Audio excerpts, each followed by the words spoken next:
Hello, ഇന്നൊരു നാടൻ beef കറി എങ്ങനെ എളുപ്പത്തിൽ ഉണ്ടാക്കാം എന്നുള്ള ഒരു വീഡിയോ ആയിട്ടാണ് ഞാൻ വന്നത്. അതിന് വേണ്ടത് ഒരു ഉള്ളിയും തക്കാളിയും കുറച്ച് വലുപ്പത്തിൽ അരിഞ്ഞ് അതിലേക്ക് ഇടണം.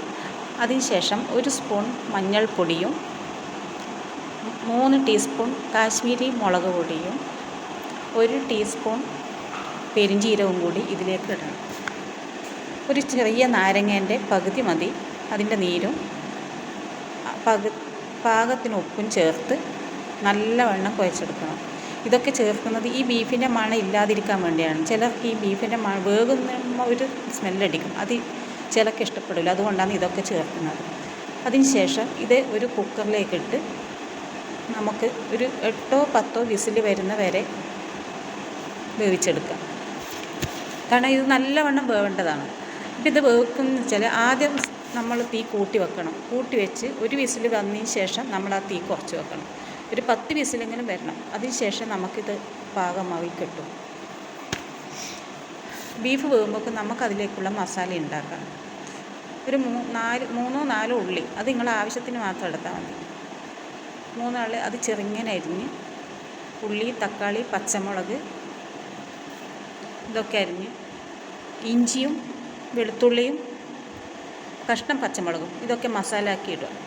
അതിനുശേഷം ഒരു ചീൻചട്ടി അടുപ്പത്ത് വെച്ച് നമുക്കതിലേക്ക് ഉള്ളി ആദ്യം ഇടണം. കാരണം ഈ മസാല പേസ്റ്റാക്കി വെച്ച ഇഞ്ചിയും പച്ചമുളകും ഇട്ടാൽ നമുക്കത് പെട്ടെന്ന് ഈ വെളിച്ചെണ്ണയിൽ അടിപിടിക്കും. അതുകൊണ്ടാണ് നമ്മൾ ആദ്യം ഉള്ളി ഇടുന്നത്.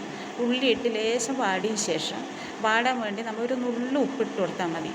ആ ഉപ്പിട്ട് കൊടുത്താൽ നമുക്ക് പെട്ടെന്ന് ഈ ഉള്ളി വാടിക്കിട്ടും. നമ്മുടെ ബീഫ് അപ്പുറത്തായിട്ടുണ്ട്, പാകമായിട്ടുണ്ട്. ഉള്ളി നല്ലവണ്ണം ഒന്ന് വാടിയതിന് ശേഷം നമുക്കതിലേക്ക് കുറച്ച് വാടട്ടെ, കുറച്ച് വെന്ത് ചെയ്യണം, എന്നാലേ നമുക്കത് മറ്റ് മസാലകൾ ഇടാൻ പറ്റും. ഇതിന് ഈ പേസ്റ്റ് നമുക്കിടാം. ഇഞ്ചിയും പച്ചമുളകും വെളുത്തുള്ളിയും ഇട്ട പേസ്റ്റാണ്. അതിൻ്റെ പച്ച ചൊയ മാറുന്ന വരെ നമുക്കതിലേക്ക് ഇളക്കി കൊടുക്കാം.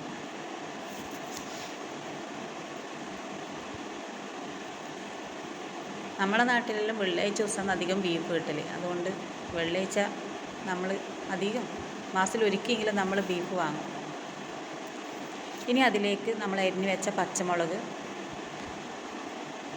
അതും കൂടി ഇതിൽ വഴറ്റിയെടുക്കുക. പച്ചമുളക് ആവശ്യത്തിന് മാത്രം എരിവ് അങ്ങനെ വേണമെന്നില്ല. കാരണം നമ്മൾ കുരുമുളക് പൊടി നല്ലവണ്ണം ഇടും. അതുകൊണ്ട് പച്ചമുളക് അധികം എടുക്കണ്ട. ഇതിലേക്ക് ഞാൻ മസാല നേരത്തെ പാകമാക്കി വെച്ചിട്ടുണ്ട്, വാട്ടി വെച്ചതാണ്. മുളക് പൊടിയും മല്ലിപ്പൊടിയും മഞ്ഞൾപ്പൊടിയും മാത്രം എടുത്തിട്ടുണ്ട്. അല്പം പെരിഞ്ജീരകം കൂടി അതിന് ചേർക്കണേ. ഇതൊക്കെ വാട്ടിയതിന് ശേഷം അതിലേക്ക് നമുക്ക് ഒരു നുള്ളു മഞ്ഞൾപ്പൊടി ചേർക്കാം. മഞ്ഞൾപ്പൊടി നമ്മൾ ആദ്യം ബീഫിൽ ഇട്ടിരുന്നു, എന്നാലും ഇതിലേക്ക് കൂടി കുറച്ച് ചേർക്കണേ, ഇല്ലെങ്കിൽ ഡാർക്ക് കളറായിപ്പോകും. ഇതിലേക്ക് ആവശ്യമായ നമുക്ക് കുരുമുളക് പൊടി ഇടാം. കുരുമുളക് പൊടി കുറച്ചധികമായാലും നല്ലതാണ്, കാരണം വെച്ചാൽ നല്ല എരിവ് വേണം.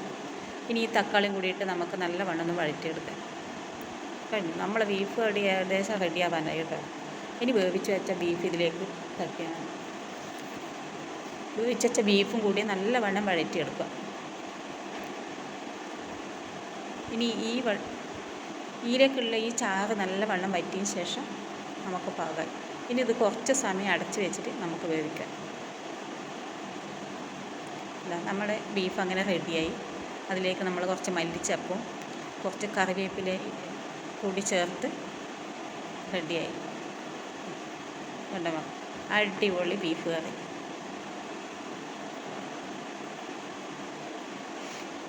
അങ്ങനെ നമ്മൾ ബീഫ് കറി റെഡിയായി കേട്ടോ. നിങ്ങൾക്ക് എല്ലാവർക്കും ഇഷ്ടമായെങ്കിൽ ഷെയർ ചെയ്യുക, ലൈക്ക് ചെയ്യുക, സബ്സ്ക്രൈബ് ചെയ്യണം. നിങ്ങളുടെ അഭിപ്രായങ്ങളും അറിയിക്കണേ.